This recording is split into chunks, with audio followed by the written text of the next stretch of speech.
Ever since I was a little girl, I have had a fervent love for reading. However, as I grew older and pursued other interests, I forgot how much I enjoyed it. On a trip to Greece in June of last year, my passion was reignited when I read Pen Pal, a chilling novel about a man recounting the horrific events of his childhood. This book ignited feelings in me that I hadn't experienced in a long time. Naturally, after reading this novel, I was hooked. Since then, I embarked on a journey to read as many books as I could possibly get my hands on. In 2023, I read a total of 26 books. In this video, I'll be sharing my favorites with you. Alright y'all, starting with our very first book. It's obviously Pen Pal. I don't have a physical copy of this book. I read it on my phone. Like, it was Vacation Babes. Like, I wasn't stopping at a Barnes & Nobles to pick up the book. But I will say, like, this book, like I mentioned in the introduction, is the book that got me really started into reading. Like, I had started reading in 2022, like towards the end. I had read like Verity and things like that. But Pen Pal, I'm gonna attribute it to that book. That's the book that I was reading it, and it's just like I was constantly, okay, what's gonna happen next? Like, I was on the edge of my seat. Like, I could not stop reading it. Like, I was tired on my trip, and I was getting mad at myself because I was falling asleep while reading it because it was so good, and I just wanted to know what was going on and what was gonna happen. So yeah, I rated that book a 5 out of 5 stars. It was just good. Like, it was incredible. Like, I really enjoyed it. Like, I'm kind of already into like horror, kind of scary, spooky kind of things. And you know, you guys know, if you've been on this channel before, if you've seen any of my videos, I've been on the hunt for a creepy book. And honestly, I feel like it's ever since I read Pen Pal that I've really been on this journey searching for something creepy, because that was the first book that I've ever read. I think that was the first horror novel I've ever read. And it genuinely had me feeling some kind of way. Like, I was able to cut the lights off at night. Like, I wasn't, you know, losing sleep. Obviously, like I said, I was falling asleep. But there were definitely moments in there where I was like, ooh, or it made me feel like kind of eerie, or it made my skin crawl, or like the hairs on the back of my neck stand up. And I like that. I don't know about y'all, but I like that. So that's why I rated that book a 5 out of 5 stars. I found myself so engaged. Like, there were times I literally had to put the book down because I was so stressed out, and I was so like, what is going on? Like, this can't be happening. But yeah, so that's the very first book of 2023 that I read that I just absolutely adored. So if you guys are really interested in like horror novels, thrillers, things like that, I definitely recommend Pen Pal. I definitely recommend that you put it on your to be read list. I say, forget the to be read list, just start with Pen Pal. Hopefully it doesn't disappoint you, then that's it.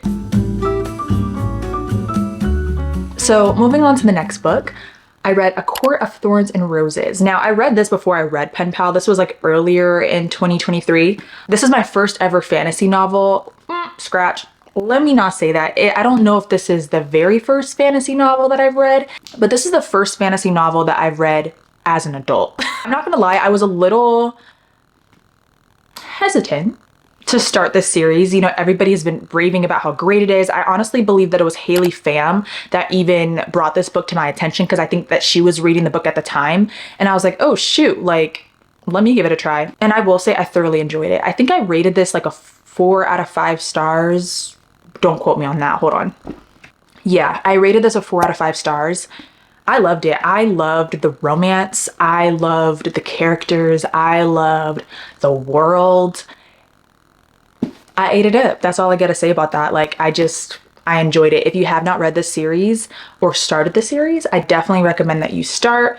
I haven't finished the series. It's on my list.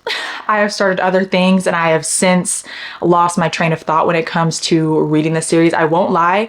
I started reading A Court of Mist and Fury, I think is the second book in the series. I think I got maybe like a quarter of the way through it, and I gave up. I'm not gonna lie, I gave up. But it has nothing to do with the book itself. I think it's a big book. There's a lot of information. There was a lot of world building. There was a lot of politics in the second book, and I just was like, I'm not in the mood for this. So I will get back to it. Everybody says that, I think everybody says that the second book is their favorite. It's the best book. I could be wrong, but that's what I think I heard. So I'll definitely be getting to that series, and I'll definitely be updating you guys. If you want to see me finishing the series, if you want to see like my firsthand reaction, my firsthand accounts, you know, if you're interested in that, leave a comment down below and I will definitely film that for you. If you don't care, I'm going to read it as usual. I'll read it when I get to it. But yeah, Court of Thorns and Roses, really good. If you have not stepped your foot into fantasy, if you have not dabbled, if you're curious and trying fantasy, I definitely think this is a great series. I definitely think that this is a great series to start with, in my opinion, considering that this was the first fantasy novel that I read, and now I'm obsessed with fantasy. That's all I gotta say. Moving on to the next book, Happy Place. I love this book. I didn't rate this one a 5 out of 5 stars. I think I rated it like a 4.75 or a 4.5 out of 5 stars.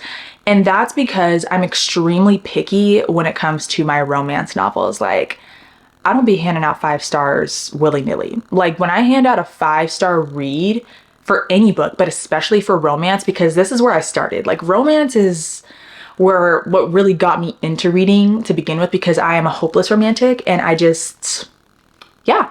Anyway, I am very particular. I do not like romance novels that are very like the connection between the characters is very physical. Like that's all there really is to it. Like I like emotional collections. I love that. I live for that. Like I love that. Anyway, so this book I really enjoyed because it did have a lot of like the emotional connection. You were going back and forth in the past, in the present, like seeing, you know, what the character's relationship used to look like, and now what it looks like currently. You know, and the thing that I also really loved about this book made me cry, by the way.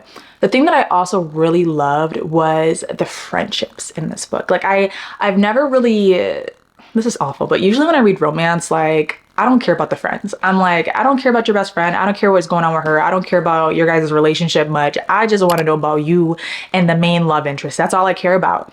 But I will say in this book, Emily Henry did a beautiful job of not only making me care for the main character and the main love interest and, you know, just them, but she also really made me care for the friends that were also like the other characters that were in the book. Like I just loved everybody. Like, and I loved their relationship with one another and how they grew up together. Like it was beautiful for me. It was beautiful to me. And I definitely cried on multiple occasions. So yeah, any book that can get me to cry, basically, it's a book I'm going to recommend. It's a book I'm going to recommend. But I really love this. I really loved the romance. I really loved, well, I guess like the slower build, and then like fake dating kind of trope. I love fake dating tropes. Like I love fake dating and I love enemies to lovers. And in a sense, this was kind of a little bit of both. So I really enjoyed it. Definitely not my favorite romance, but it's up there. So if you've ever read any of Emily Henry's novels or you're interested in reading her novels, I definitely recommend Happy Place to you. All right, moving on to our next book. This is, all right, moving on to our next book. I have Kingdom of the Wicked. I think I talked to y'all about this. I can't remember or not. All I gotta say is I loved this.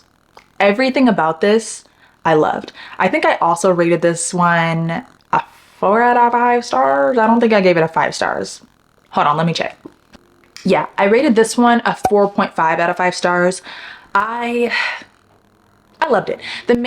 This book wasn't, I won't say that it wasn't as like romance driven, but it wasn't as romance driven. At least if you're comparing it to the second book, which I rated 4.75 out of 5 stars. I loved this one.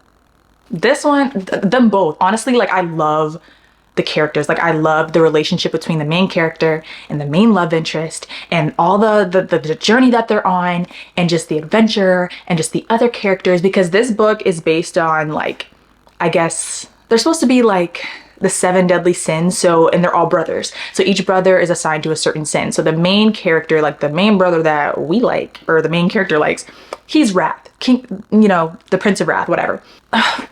It's good. That's all I have to say about it. Like, it's good. Like, it's good. It's good. It's good. It's good. It's good. I think about it all the time. I can't wait to finish the last book so that I can move on to the next. Cause there's like, I think there's like a spin-off series where it's focused on one of the other brothers. I think the first 3 are based on Wrath. And then I think there's like, it's like Throne of the Fallen, I think it's called. And I think that one is focused on Envy, which I really want to read. So These books are incredible. If you want something that's very like a very romance heavy fantasy, I would definitely say get into these, because although the first one wasn't like overly romantic, the second one, yeah, I really like the second one. Definitely recommend this if you also want to dip your foot into fantasy. If you're not familiar with fantasy, don't know where to start, I think these are a great option. And if you are a fan of fantasy and you haven't read these, then what are you doing? Get on it, because like these are incredible. All right, moving on to The Last House on Needless Street. This is a horror novel. It's become one of my favorite genres. But this book really caught me by surprise. I'm not gonna lie to you. I almost didn't read it. I almost didn't pick it up, and it's because of the cat. And let me tell you why. Let me read the synopsis to you so you can understand. In a boarded up house on a dead-end street at the edge of the wild Washington woods lives a family of 3. A young girl who isn't allowed outside, not after last time.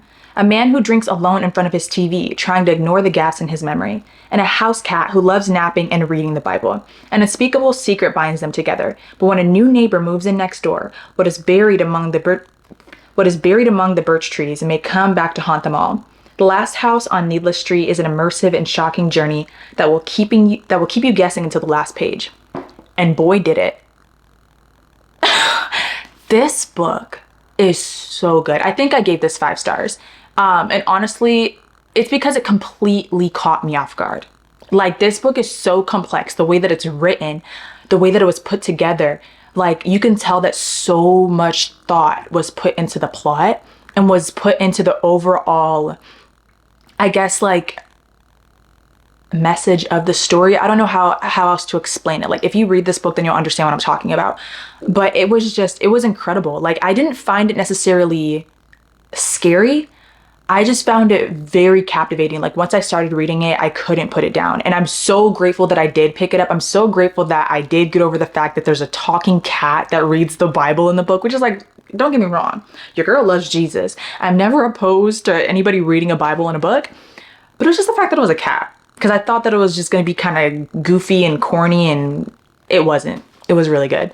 So 5 out of 5 stars. I definitely recommend this. If you're more interested in like a thriller kind of vibe, then this will be fine. Like, ignore the fact that it says it's a horror book, because in my opinion, it's not. It's more of a thriller. This was absolutely incredible. It was absolutely eye-opening. There's nothing else I can say. It was good. You should read it. Okay, moving on to the next fantasy book, because obviously, like, the majority of the books I've been reading have been fantasy. The Fourth Wing, or Fourth Wing. There's no the. I loved this. Like, honestly, like, I went into reading this with no idea what the book was about. I didn't know what to expect. I'd never read a fantasy book with dragons before. Went in completely blind, and I loved it. The romance, the characters. Violet, she's the main character. I loved her. I genuinely loved her because she was strong. Like, she stood up for herself. Like, I love that in a main character. I love that, especially in a female lead, where she's strong, she stands up for herself, she doesn't take crap. Like, I loved that about her. And I really love Xaden, the main love interest, just like the way that, just everything about him, to be honest, y'all. Like, everything about that man. Yep. Yep. But yeah, like, this book was absolutely incredible. This is the second book that I read by Rebecca Yarros. The first was In the Likely Event, which is a romance novel. I wasn't a huge fan of that, but this right here, yeah. Never thought that I would enjoy reading a book about dragons, but this was incredible. It honestly reminded me of like the Avatar. So not the Avatar airbenders, but like the blue guys, and like how they had like their ponytail, like how they would connect it to their creature that they were like flying around with in the sky. I guess their form of a dragon. I don't know. But like, there wasn't that physical connection with the characters in this book and their dragon. It was more of like a mental type of connection, like a mental and emotional almost. Or no, not almost, it was mental and emotional. And I really love that. I love that the way that, you know, the writers communicated with their dragons, the way their dragons protected them, the way, like, it was beautiful to me. Like, I really, really enjoyed it.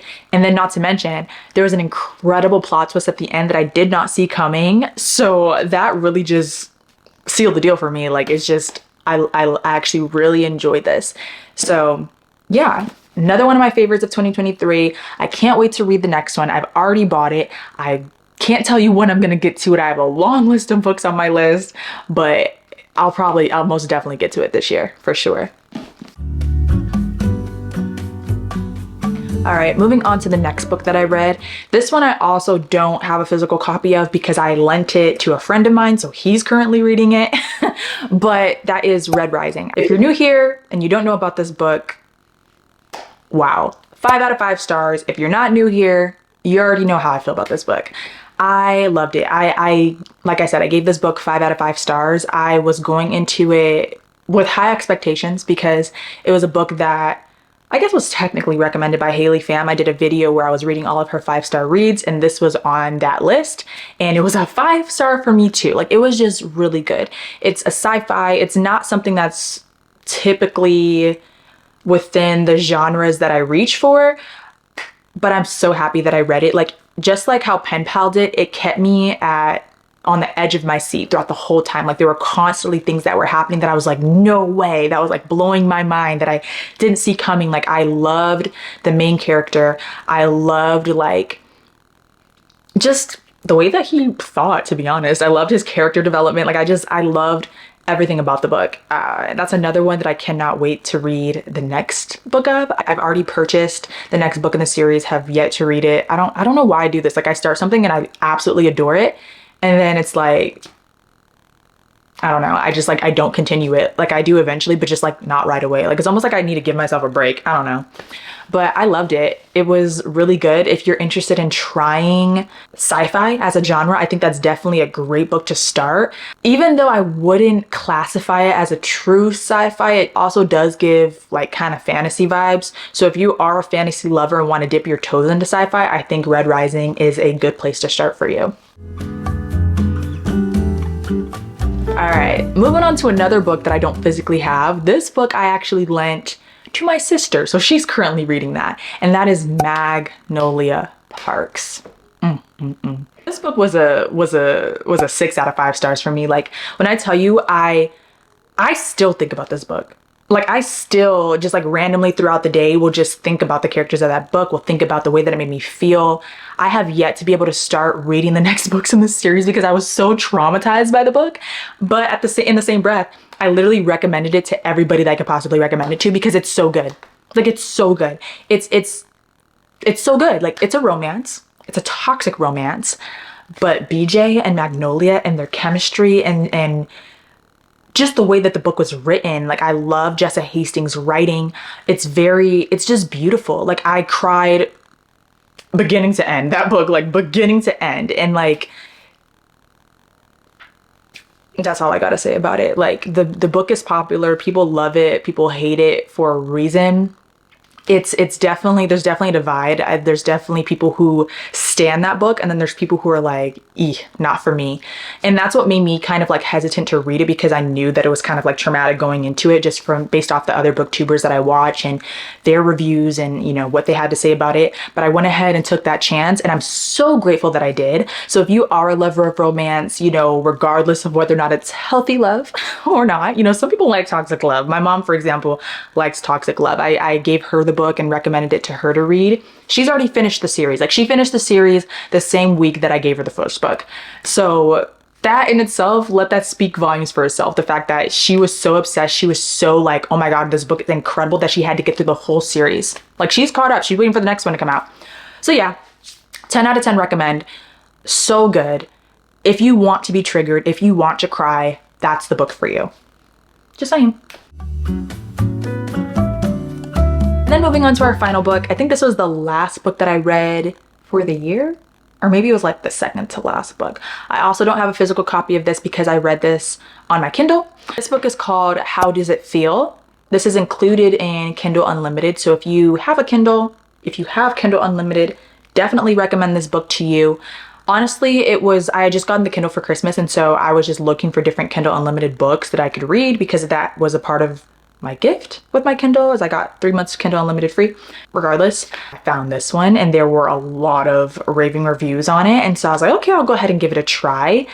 I'd never heard of the author before, so I didn't know what to expect, but the synopsis sounded so interesting, so I decided to give it a shot, and honestly, I'm so grateful that I did. So let me go ahead and read the synopsis to you. A forbidden obsession, unyielding family allegiance, 3 deadly challenges, the human.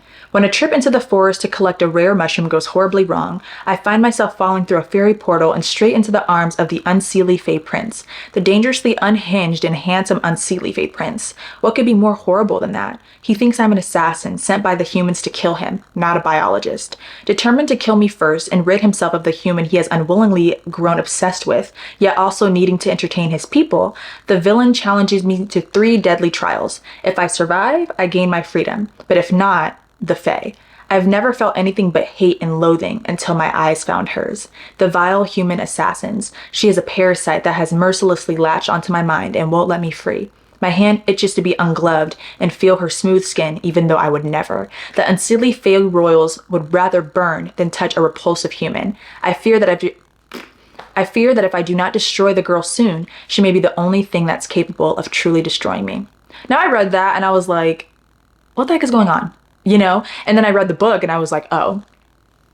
And I loved every part of what was going on. So good. Like, this is like a fantasy, but it's honestly a romance. It's a romance novel in a fantasy world. That is what it is. I did not expect to love it as much as I did, but I did genuinely love it. I ended up rating it a 4.25 out of 5 stars. It's actually a series, so there's another book 2 of the series I believe is coming out in the beginning of this year sometime. I think it may be coming out next month in February. I have to check to make sure that that's accurate, but I'm actually really excited to read the next book.